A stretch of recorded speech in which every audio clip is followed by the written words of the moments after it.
Hi, it's Jen from Shabby Fabrics, back with the Pint Size Table Runner for September. And my thoughts went to those apples we love to pick, so many varieties, and we love to make our homemade apple sauce. It's one of our favorite things to do, and I thought it'd be really fun to do this kind of in that more classic block. This is a spool block, all of course piecing in the inner part, and then our applique on both ends. You know we kicked this series off. Maybe you don't know that. If you're just now seeing this video, we did kick it off with our February Pint Size Table Runner, one for every single month, where we get to enjoy some precise piecing and patchwork, but we get the fun of doing applique on both ends, made even easier with our pre-fused and laser cut applique kits. Everything's included, even your backing. I love that. I love being able to skip all of the tracing and the cutting and jumping into the fun.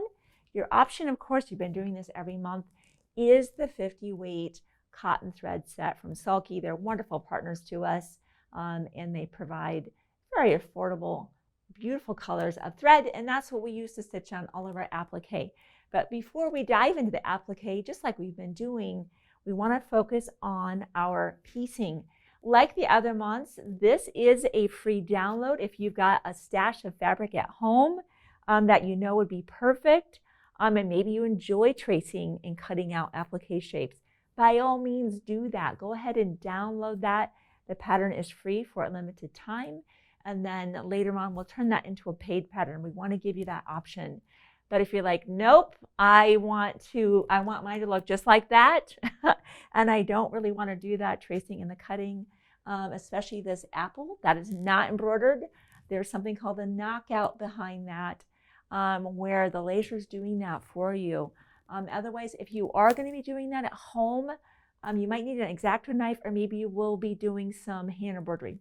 Just wanted to mention that. Be sure to pick up the kit if you want to skip choosing your own fabrics. This one is some of the more challenging piecing. Bethany was making our sample here that's behind me. I design all of them, and then I get to choose all the fabrics and all of that, and then often Bethany's making that and giving me feedback and tips and techniques to share with you each month. This one, get sizing. Anytime we're working with those smaller pieces and very precise piecing, sizing helps stabilize our fabric, give it a good steam, a press, get all of any shrinkage out, and then you'll want to, of course, start with a fresh blade and get as clean of a cut as you can. I'm going to be actually sewing on a scant quarter today. I'm using my seam guide setter. I've recently found this. I love this. I don't always sew on a scant, but with this project, we did. And so if you haven't seen that, be sure to check that out. That product is great. And it comes with the kind of ridges here on the side. I'll just show that to you as I'm using that. Mine is already set up for a scant. So with our spool blocks, we're going to jump to our second page of our instruction. A lot of fun kind of calico type fabrics. Lori Holt is an amazing designer for Raleigh Blake Fabrics. A lot of these were her fabrics. We'll start off with our first step that we're doing. We're going to make these parts of our spool block. The first thing that we'll be doing is we're just going to be drawing a line. I grab my friction pen, and any kind of a straight edge will do, and we'll just be on the back side of the fabric drawing diagonally a line, and we're doing something called snowballing the corners. Maybe that's a new term to you. It's basically stitch and flip. Some people call it stitch and flip, but we'll place that into our corner just like that. You could pin if you feel you need to, and I usually need that, and we're just going to sew on the line. For this purpose, we won't really need our seam guide over here, but we'll leave it in place because we will be using that. Now, isn't that nice that with my diagonal seam tape that's on my machine all the time these days, see how that end of that is lining up with that line? It's just nice. It's a nice reference point to keep me honest. Sewing diagonally, corner to corner. And you know, I could really just go sew the other one on real quick. And let me go do that. Let me get my iron heating up. And let's just go sew the other one on the other corner at the same time. Just like that.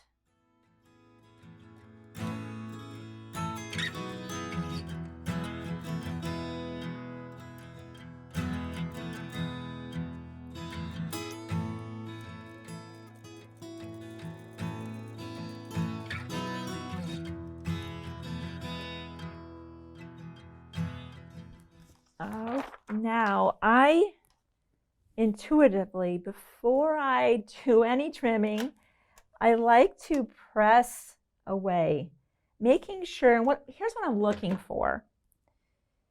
You know, I never know our viewers' quilting experience. This may be one of your first projects.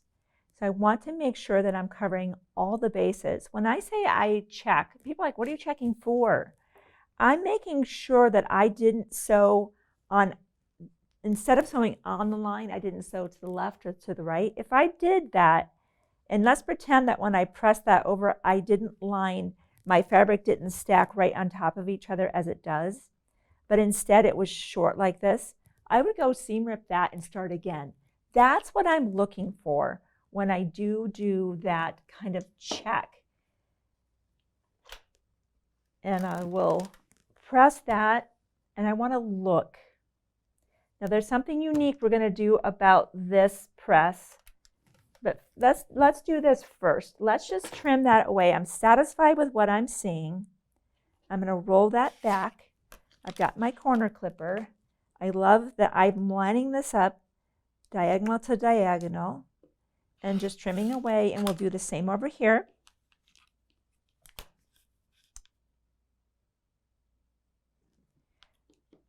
Some of the feedback that I got from Bethany about this particular spool block is she felt so that we could have interlocking seams in our next step, that instead of leaving that like this, we're going to actually press that toward the green.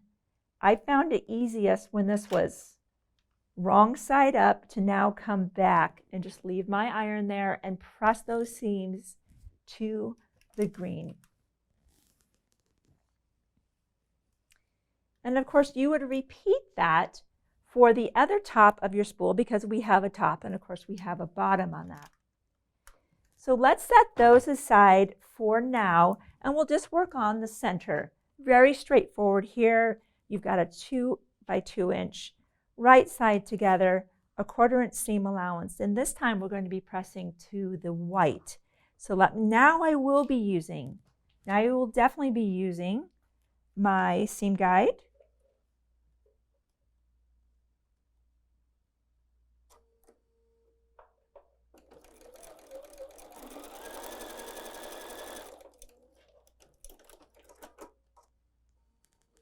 I'm going to move that out of the way, and let's just sew the other one on too.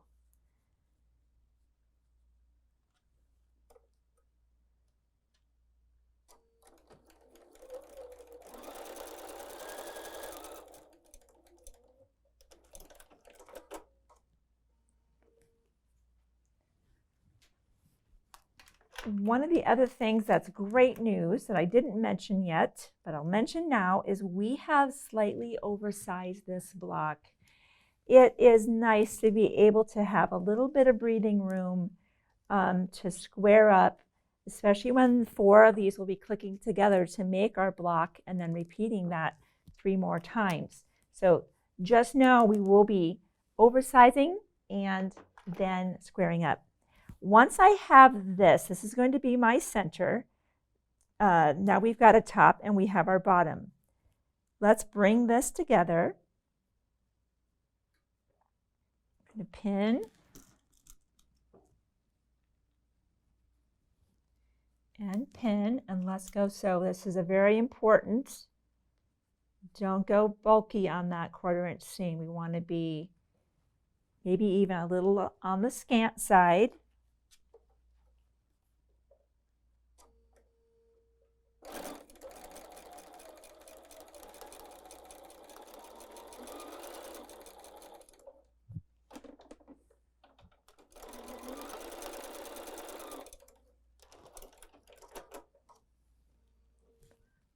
Okay, let's see how we did. Very happy with that. And I think Bethany pressed hers open. Yep, that makes sense, right? When we know there's bulk, if I sense that this wants to press this direction, I would. Actually, let's just sew the bottom on. Sometimes I kind of just assess that. Something I want to point out to you. You've often seen me pin those intersections. Let's say that there's an interlocking seam right here. I would pin here and then pin on the ends. Notice that because of the angle here, that this is no bolt and this is not, it is not easy to, there's no interlocking seams to actually see. I've got my two ends coming together, and what I'm looking at right now is, do you see how this and this, where they're intersecting on the white is about the same?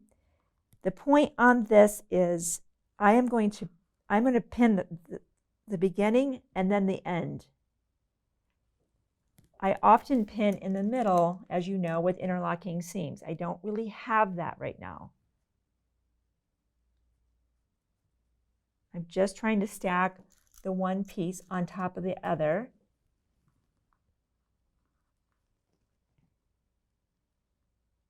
Just like that. And that kind of scant, I think that served me pretty well. We're going to stick with that.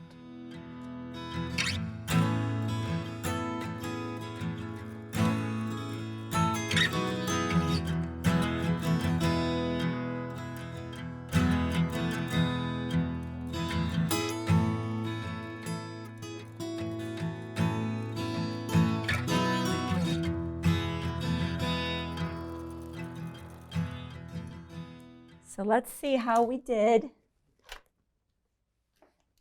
Let's see how we did. And of course, I'm looking for points to be coming together there. I'm very happy with that. Let's go ahead.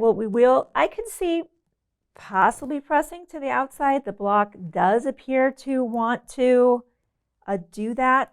But let's see here. Knowing that we've got a lot coming together in the middle, I think I'm going to go with Bethany's recommendation to press open.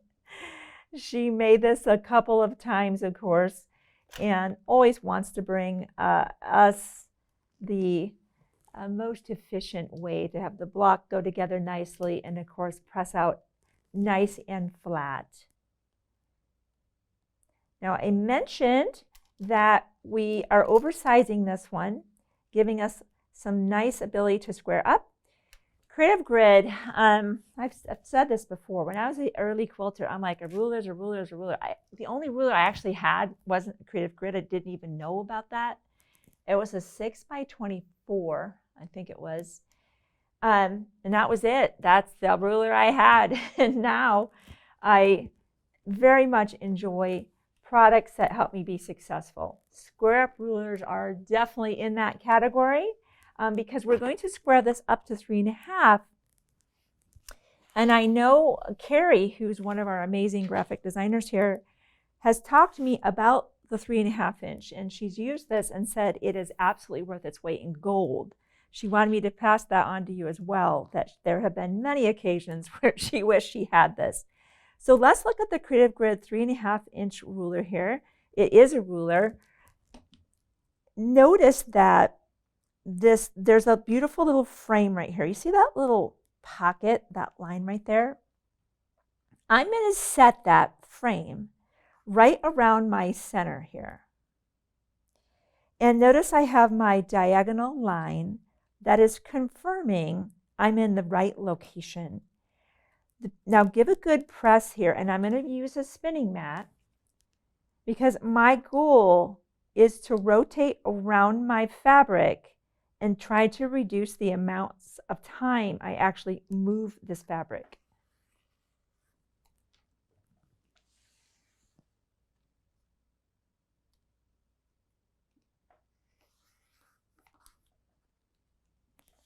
Okay, sometimes the ruler moves just because there's a lot going on back here.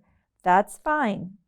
We know this is a clean edge and this is a clean edge, so we can line up our ruler on that with our diagonal line, which is confirming our location.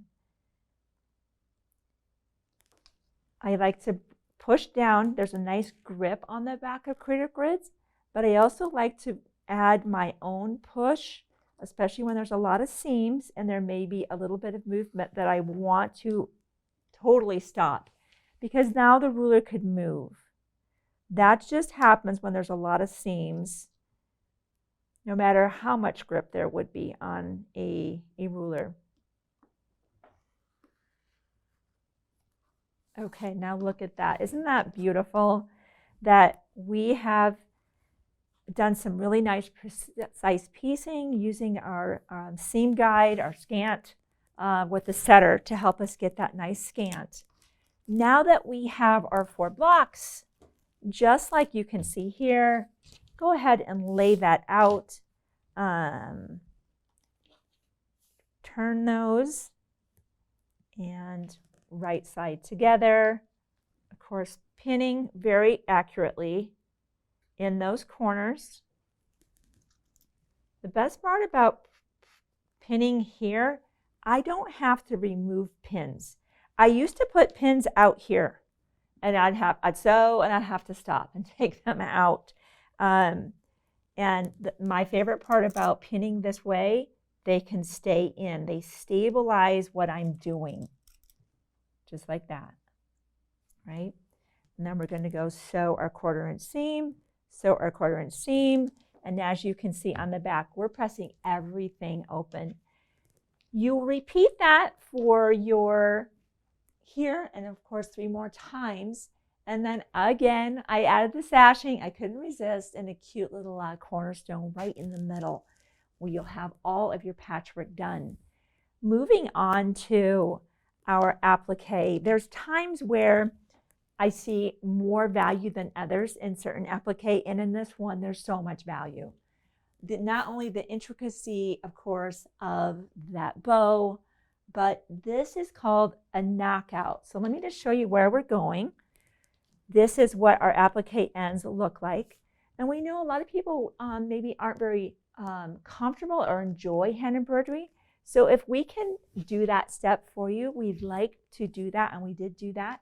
Now we need to start bringing our heat back down to a medium. Anytime we're going to start working with our applique, we know we need to bring that down to a medium. And I think that's true no matter what fusible product you're using. For our assembly diagram, if you're going to be downloading, of course, this would be on 2 sheets. Get those nicely lined up and taped together in your kit. This will be on the larger single piece. And just like we've always done, we're numbering our pieces where the first piece goes down, followed by piece 2, 3, 4, and so on and so forth. Dash lines are just a reminder, are saying that piece right there of the apple lies behind the leaf. It just helps you have a nice visual perspective of the layering sequence. We'll be using our Apple-Fuse mat, the smaller one today, and the Wafer One light box. These are those slap and wrap peel. I can never remember the name of these. Let's get these in the link. Let's try to remember to do that. Just telling our videographer here, Karina, who's amazing, by the way, makes all this happen.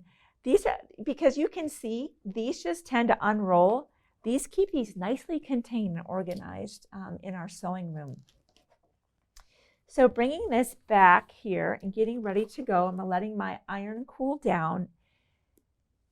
Let's bring out our elements. I want to show you that knockout piece. One thing Bethany wanted me to mention to you, and I don't know if you can pick this up on the overhead camera. As we've said, the knockout means that this cream piece of fabric, which is here, we have with the lasers, and I'm going to use these very precise tweezers, we have very carefully cut that so that you can remove that. You see that? So when we put this down, you're seeing those letters. She said be very, very careful, especially with the letter A. It's very delicate, that if you're a little too rough with it, that it could tear. So I'm going to be very careful using the tweezers. She did say to be sure to remove the letters before we're taking off that paper backing, because the paper helps stabilize the letters and gives them a little more girth. Now go ahead and remove that. And again, we're very careful removing it. Just finessing that a little bit.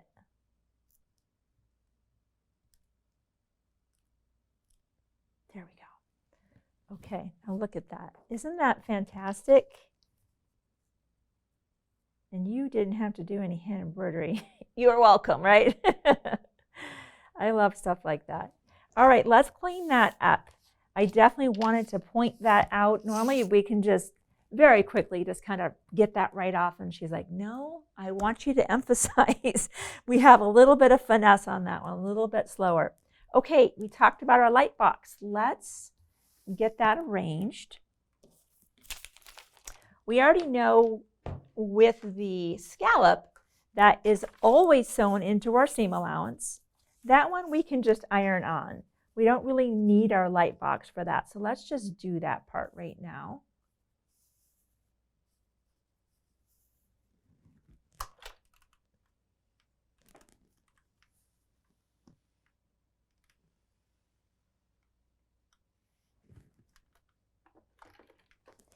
Now I'm going to put that here.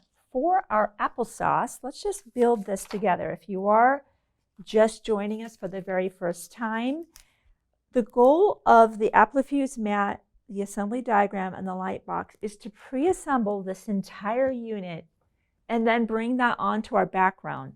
Versus in the old days, I would bring each piece onto the background. I had no layout diagram, only a picture, and bringing these on one by one. So this helps to create a much more accurate applique, because we're able to do this as you're going to watch it happen here.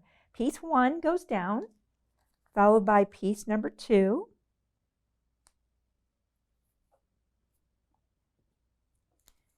And there's my apple sign, my apple label, I should say.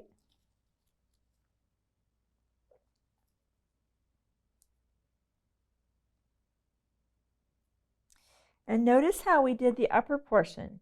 We often do that. You don't have to do this whole shape as one. You can just do the upper portion. You can make the sign separate. So it's nice to create the elements in sections. But we're going to do just this all in one iron down. Remember, we cannot iron directly on our light box. I wish we could. I think in the future, they will probably build them where they are heat resistant. But for now, we do have to do a lateral transfer. I keep my wool pressing mat nearby, and I let that sit on there, no lateral movement. And of course, letting that sit there for a good 5 to 6 seconds. Now, what I can do while that's cooling down, and I can see right through this, I'm just going to put this here, letting that cool down. We put our apples together. You might as well put those down. Not everything has to go down all at the same time.